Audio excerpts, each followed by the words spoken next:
MAB, ele é um movimento que agora a gente está caminhando para 34 anos de movimento. 34 anos, quem começa agora parece que é recente, né? Que começou na parada, né? E isso tá um pouquinho mais velho que eu já. Mas ainda assim, esses 34 anos é a data que a gente tem como marco a nacionalização do movimento, que foi no dia 14 de março de 1991.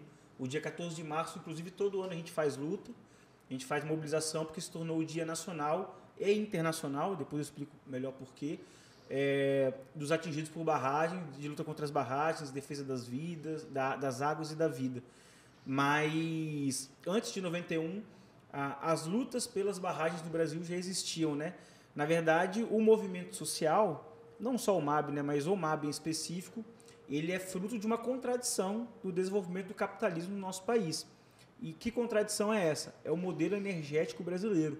Um modelo energético que surge, se consolida, na verdade, numa fase do desenvolvimento nacional do Brasil, que é o período de 50, 60, a ditadura militar que o nosso país teve, em que o Brasil queria se desenvolver, queria se industrializar, e a indústria energética do nosso país, que não é só a barragem, vem inclusive o petróleo e outras fontes, né? Mas principalmente a barragem, naquele contexto de ditadura, de fazer as grandes obras faraônicas, de impulsionar a produção de energia, mas também de impulsionar a indústria de construção civil, a siderurgia e por aí vai. Começa a se construir as grandes obras de barragem no nosso país. A primeira grande obra, o primeiro grande marco, não é o primeiro grande caso, mas é o primeiro grande marco de organização dos atingidos, é Itaipu, ainda na década de 70, né? Os relatos que a gente tem, eu tenho poucos relatos, é que em Itaipu, a grande maioria dos camponeses, ali os atingidos por barragens eram majoritariamente camponeses, saíram com a mão na frente e outra atrás. Foram expulsos de suas terras por não conseguirem comprovar nada e tiveram que sair quase que em romaria, né? Peregrinando pelo sul do Brasil, procurando outras terras. Muitas das terras, das ocupações de terra que vieram a originar o surgimento do MST, na década de 70 para 80, eram pessoas que migraram milhares de quilômetros a pé vindo de Itaipu. Então esse é um caso emblemático. A gente tem um outro caso emblemático, esse muito conhecido dos brasileiros também, porque tem a ver com a cultura brasileira, que é Sobradinho, na Bahia, que tem a música que todo mundo conhece. Sobradinho, na Bahia, também é um caso emblemático. Mas veja, Sobradinho já teve um aprendizado, já teve luta e já teve organização, né? E aí isso vai acontecendo em todo o período dos 80, dos 70, né? No nosso país.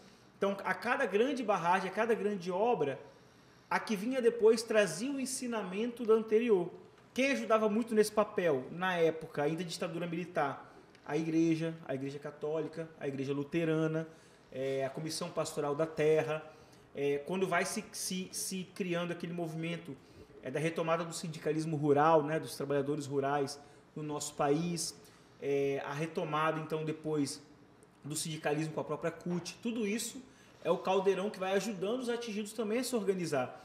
Então, em 89, tem um primeiro congresso de trabalhadores atingidos por barragens, que estava muito forte ali a presença da CUT, do PT, da Comissão Pastoral da Terra, CPT, das igrejas, e dali se decide, olha, temos que ter um movimento unificado, porque antes, em cada região, em cada barragem, era uma comissão regional, que tinha vários nomes, CRAB, CRABI, CRABU, era a Comissão Regional de Atingido por Barragens, aí a letra no final era, né, relacionando com a barragem que estava daquela região, daquele local. Daquele caso.